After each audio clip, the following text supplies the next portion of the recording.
Hello everyone, this is Utkarsh Shukla from Utkarsh education. आज के इस वीडियो में हम जानेंगे कि सीटेट के एग्ज़ाम में जो हिंदी से पेपर होता है उसमें जो गद्यांश आते हैं उन गद्यांशों को आप किस तरीके से हल करेंगे, आपकी अप्रोच कैसी होनी चाहिए। और मैं पिछली साल के 1 जनवरी के पेपर के एक गद्यांश को सॉल्व करके बताऊंगा भी कि किस तरह से गद्यांशों को अप्रोच किया जाता है। इस वीडियो के माध्यम से आपको मदद मिलेगी गद्यांश के पेपरों की अप्रोच को समझने की। उसके बाद जब आप प्रैक्टिस बार बार करेंगे तो आपके गद्यांशों में नंबर भी बढ़ जाएंगे और आपके गद्यांशों को सॉल्व करने का टाइम भी कम हो जाएगा। अगर आपको इस वीडियो से कुछ मदद मिलती है एक लाइन की भी, then please like my video, subscribe my YouTube channel, जिससे मुझे भी थोड़ा सपोर्ट मिले। आइए अब पढ़ना शुरू करते हैं। सामने आपको एक गद्यांश दिख रहा होगा, मैं जल्दी जल्दी इसको पढ़ देता हूँ। 1 जनवरी 2022 का पेपर है, सीटेट का पेपर 1 का गद्यांश है ये। इसीलिए आप चाहें तो इसको वहाँ से नोट भी कर सकते हैं, वहाँ से प्राप्त भी कर सकते हैं। मैंने इसकी PDF अपने टेलीग्राम ग्रुप पे डाली भी हुई है, जिसको आप मेरे डिस्क्रिप्शन बॉक्स से ले भी सकते हैं। टेलीग्राम चैनल का नाम है उत्कर्ष एजुकेशन। आइए पहले गद्यांश जल्दी जल्दी पढ़ लेते हैं, उसके बाद क्वेश्चनों को अप्रोच करना शुरू करते हैं। देखिए, सबसे पहले जो ज़रूरी चीज़ आपको याद रखनी है, किसी कंप्रीहेंशन किसी भी सब्जेक्ट में आया हो, हिंदी किसी भी लैंग्वेज के, कि आपको टाइम लगेगा। ठीक है, अगर आप इस मोड में चल रहे हैं कि जल्दी से जल्दी कर लें, अभी तो गणित भी लगाना है, अभी तो EVS भी लगाना है, अरे अभी तो CDP के क्वेश्चन बचे हुए हैं, अगर तुम जल्दी जल्दी में करोगे तो कंप्रीहेंशन गलत करके आओगे, और ऐसा मत करना। कॉम्प्रिहेंशन इज़ लाइक कि आपको क्वेश्चन और आंसर दोनों दिए हुए हैं, तो अगर आप थोड़ा सा ठंडा दिमाग यूज करेंगे, थोड़ा सा रिलैक्स होकर काम करेंगे, तो आपके नंबर आ जाएंगे। ओके, इसीलिए एक तो ये अपने दिमाग से निकाल दो कि जल्दी जल्दी करना है, 1 मिनट में सब गद्यांश हो जाना चाहिए, सब पद्यांश हो जाना चाहिए, सारे कॉम्प्रिहेंशन हो जाने चाहिए। इस जल्दी में मत रहो। मार्क्स ज़्यादा ज़रूरी हैं, कितनी देर में पेपर करते हो वो उतना ज़रूरी नहीं है। सही हो गया नंबर मान लो तो इतने नंबर बढ़ भी जाएंगे। इसीलिए गद्यांश को आराम से पढ़ना है, जल्दी नहीं मचानी है। एक एक लाइन हो सके तो बोल बोल के पढ़ना। हम तो यही करते थे जब पेपर देते थे, बोल बोल के पढ़ते थे, ताकि बोलने में जो टाइम लगता है ना, उतने टाइम में आपको समझ में आ जाएगा। अब बोलने में भी आप धीरे धीरे, बिल्कुल ही टाइम बर्बाद मत करिए, लेकिन इतना भी आराम से पढ़िए कि आपको कम से कम सुनाई तो दे कि आप खुद बोल क्या रहे हैं। अब जैसे ये गद्यांश है, मानव इतिहास में हजारों साल तक शून्य का कहीं अता पता नहीं था। शून्य की अवधारणा भी आ गई, तब भी काफ़ी समय तक मानव ने इसे नहीं समझा। यह बात तो तय है कि शून्य प्रकृति प्रदत्त नहीं है। हमने शून्य का आविष्कार अपनी सुविधा के लिए किया है। मनुष्यों ने शून्य की अवधारणा को न केवल समझा है, बल्कि उसकी सहायता से कई स्वचालित उपकरणों का आविष्कार भी कर लिया है। शून्य एक ही समय में एक अमूर्त विचार और एक वास्तविकता है, और यह सीखना सबसे मुश्किल है कि शून्य 1 से छोटा है।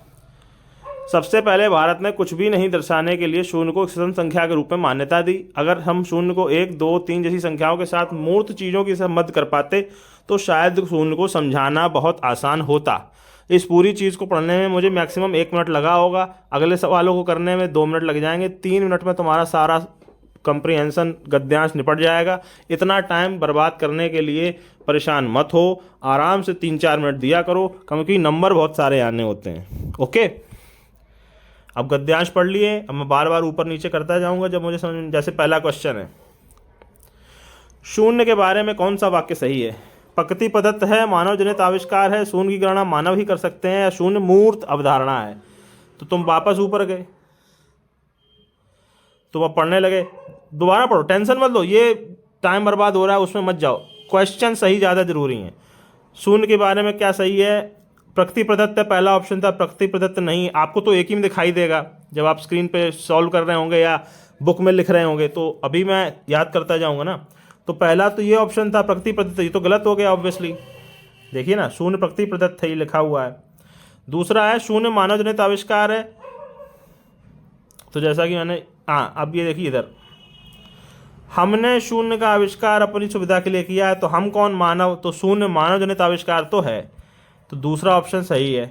अब दूसरा ऑप्शन सही है और एक और कॉम्बिनेशन दिया नहीं है दूसरे में, ऐसा नहीं है कि 2,3 दिया हो, तो हम आगे भी चेक करें। दूसरा सही है, मिल गया है तो आंसर लगाओ, आगे बढ़ो।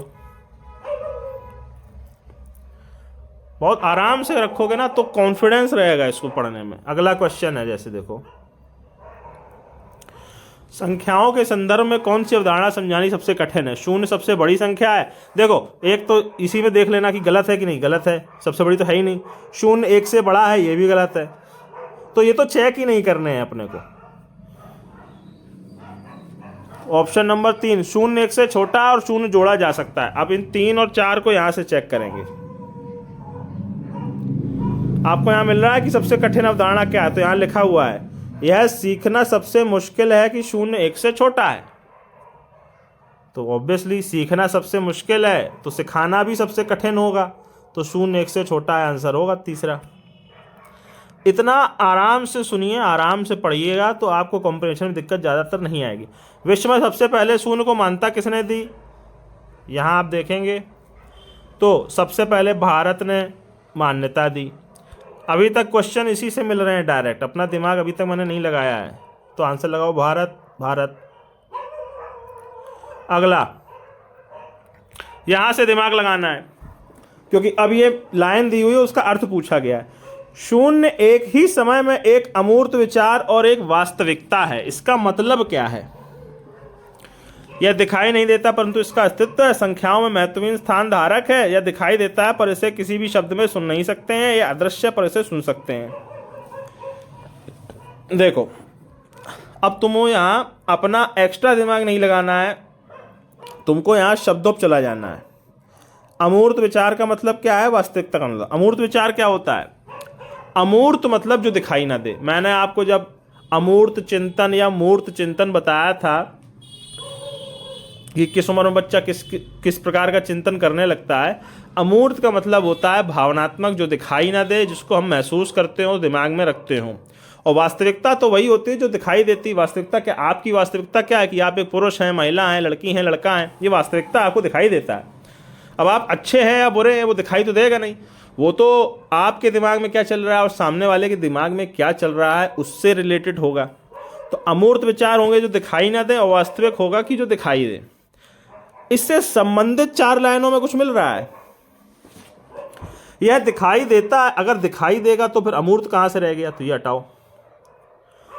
संख्याओं में महत्वहीन स्थान धारक है। अब शून्य का महत्व नहीं है, ये तो बात कहनी ही गलत है। यह अदृश्य है पर इसे सुन सकते हैं। देखिए यह अदृश्य है पर इसे सुन सकते हैं, इसका वास्तविकता से कोई संबंध नहीं। अमूर्त विचार तो भले ही बता दे, तो आंसर तो इसका 1 है।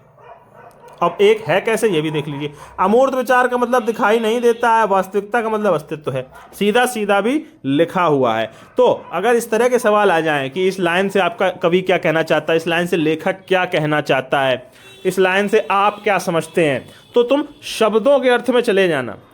अपने दिमाग से ये मत सोचने लगना कि इसका पता नहीं कवि क्या सोचता हो, मुझे क्या पता। देखिए वो आपका टेस्ट ले रहा है एग्जामिनर, वो अपने मन से आपकी बात नहीं बोलेगा। तो आप शब्दों में चले जाना, शब्दों में चले जाओगे तो आंसर मिल जाएगा। अब देखो शून्य की अवधारणा आने पर भी मनुष्य से बहुत समय तक संख्या क्यों नहीं समझा। अब इसका आंसर क्या इधर मिल रहा है?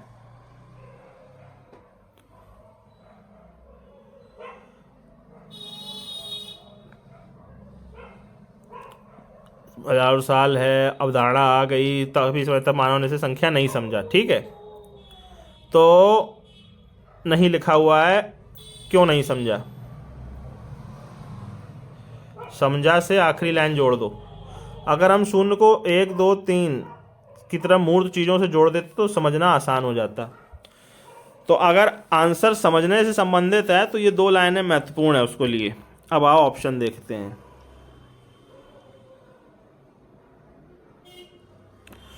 शून्य की अवधारणा आने पर भी मनुष्य ने इसे बहुत समय तक क्यों नहीं समझा। पशुओं द्वारा इसकी समझ रख पाना, इससे तो इसका कोई संबंध नहीं है, तो ये हटाओ। ठीक है, वैज्ञानिकों द्वारा इसे मान्यता ना देना, अवधारणा आ गई तो मान्यता से मतलब ही खत्म हो गया। इसका प्रकृति प्रदत्त ना होना, देखिए मानव ने बनाया, करेक्ट है। मूर्त चीजों से शून्य की संबद्धता ना होना, तो उन 2 लाइनों के हिसाब से आखिरी में क्या लिखा था देखो, अगर हम मूर्त चीजों से जोड़ पाते तो समझ पाते। तो ऑब्वियसली हम क्यों नहीं समझ पाए, क्योंकि मूर्त चीज़ों से ये जुड़ा हुआ नहीं है। तो आंसर क्या होगा? 1। अभी तक केवल एक क्वेश्चन में दिमाग लगाना पड़ा, बाकियों के आंसर आपको कंप्रीहेंशन में मिले हैं अगर आप अच्छे से टाइम लगा के पढ़ें। देखिए अब मुझे टाइम लग रहा है ना एक एक क्वेश्चन सॉल्व करने में, तो वो लगेगा, आपको भी लगेगा। सीटेट का पेपर इतना छोटा नहीं होता है कि आप आराम से जल्दी जल्दी के चक्कर में आराम से सॉल्व करो कॉम्प्रीहेंशन से कुछ नंबर भी देखो 10 से 15 के बीच में आएंगे। तो ये बहुत मार्क्स होते हैं ना, 10 से 15 इंग्लिश में, 10 से 15 हिंदी में या संस्कृत में, तो इतने मार्क्स बहुत होते हैं। इसके लिए अगर तुम्हें 5-6 मिनट लग रहे हैं तो लगने दो, टेंशन मत लिया करो। अब आ गए यहाँ से आपका एक तरह से ये मान लो कि पैसेज से डायरेक्ट खत्म हो गया क्वेश्चन। अवधारणा शब्द आया है, ये सब आए हैं, तो लेकिन अब इसमें उपसर्ग बताओ कौन सा यूज हुआ है। तो ये आपकी ग्रामर से संबंधित है, ठीक है, ग्रामर, ये आपकी ग्रामर से संबंधित है, इसके पैसेज से नहीं डरना। अगर आपके प्रैक्टिस में इस तरह के क्वेश्चन गलत हो रहे हैं तो इसका मतलब ये नहीं कि आपका पैसेज खराब हो रहा है, आपकी ग्रामर कमजोर है। आपके ग्रामर के जो नोट्स हो हिंदी के, पीडीएफ मेरे टेलीग्राम से ले सकते हो या खुद के पास भी होंगे, तो उसको पढ़ो और अधिक से अधिक उसका रिवीजन करने का प्रयास करो अगर आपको ग्रामर में दिक्कत आ रही है। अब का उपसर्ग किसमें हुआ है? देखो ऑब्वियसली ना नहीं हुआ है, पूछ रहा है। 3 में हुआ है, 1 में नहीं, अवधारणा में हुआ है, अवनीति में हुआ है, अवकाश में हुआ है, अवधि नहीं हुआ है, दूसरा आंसर हो गया, हटाओ इसको। इतिहास में प्रत्यय बताओ, ठीक है, इतिहास में एक प्रत्यय का प्रयोग है, ये सीधे सीधे है, तो ये प्रैक्टिस से ही होगा। अब उपसर्ग प्रत्यय तुम याद करोगे तो प्राण निकल जाएंगे, तो इसकी प्रैक्टिस करनी है तुम्हें बार बार। वैज्ञानिक में मूल शब्द, विज्ञान या ज्ञान, इन दो में से एक आंसर है, आंसर होगा ज्ञान, क्योंकि ज्ञान में वी उपसर्ग जोड़ दिए तो विज्ञान हुआ, फिर एक प्रत्यय जोड़ दिए तो वैज्ञानिक हो जाता है, ठीक है। अब स्वतंत्र का संधि विच्छेद, स्वतंत्र के स्वतंत्र या स्वतंत्र भी है, तो एक तो याद होगा, इन दोनों में कन्फ्यूजन था ही, तो नंबर तो दोनों में दिए जा सकते हैं, पर आंसर जनरली एक ही माना जाता है नॉर्मली, संधि विच्छेद स्व दंत तंत्र, क्योंकि इसमें स्व उपसर्ग मान लिया गया है, ना कि तुम दीर्घ संधि स्वर संधि उसमें चले जाओ।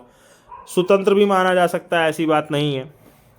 तो इस तरह से ये जो प्रश्न है इनके लिए ग्रामर अच्छी होनी चाहिए, और ग्रामर अच्छी होगी जब एक बार आप थ्योरी पढ़ लें और उसके बाद अधिक से अधिक प्रैक्टिस करें। तो अगर आपको कॉम्प्रीहेंशन में दिक्कत आ रही है तो मेरा सजेशन पहला तो है कि प्रैक्टिस पेल के करनी है, तुम्हें मिनिमम डेली 10-15 लगाने हैं, हर लैंग्वेज के जिस जिस लैंग्वेज में देने हो, और आराम से लगाने हैं। पेपर में भी आराम से लगाना और घर पे भी। अगर तुम घर पे भी जल्दी लगाए प्रैक्टिस में तो तुम सीख नहीं पाओगे कि तुम्हारी गलती क्या हो रही है, और सीखोगे नहीं तो फिर गलती एग्जाम में भी करके आओगे। आराम से लगाना ये बहुत ज़रूरी है। एक एक लाइन बोल बोल के एक बार पढ़ लेना, जिससे दिमाग में हल्का हल्का रहेगा जब क्वेश्चन पढ़ोगे, जिससे बहुत आराम हो जाता है। और जो क्वेश्चन ग्रामर बेस्ड होंगे उनके लिए तो ग्रामर पढ़नी ही है आपको। थोड़ा बहुत लाभ अगर इससे मिला हो then please support me by subscribing to my YouTube channel. अगर जो अभी भी डाउट हैं आप टेलीग्राम ग्रुप पे पूछिए, मुझसे पर्सनली टेलीग्राम पे मैसेज करके पूछिए, मैं पर्सनली भी आपको पढ़ाने का पूरा प्रयास करूँगा। Thank you very much. जय हिंद।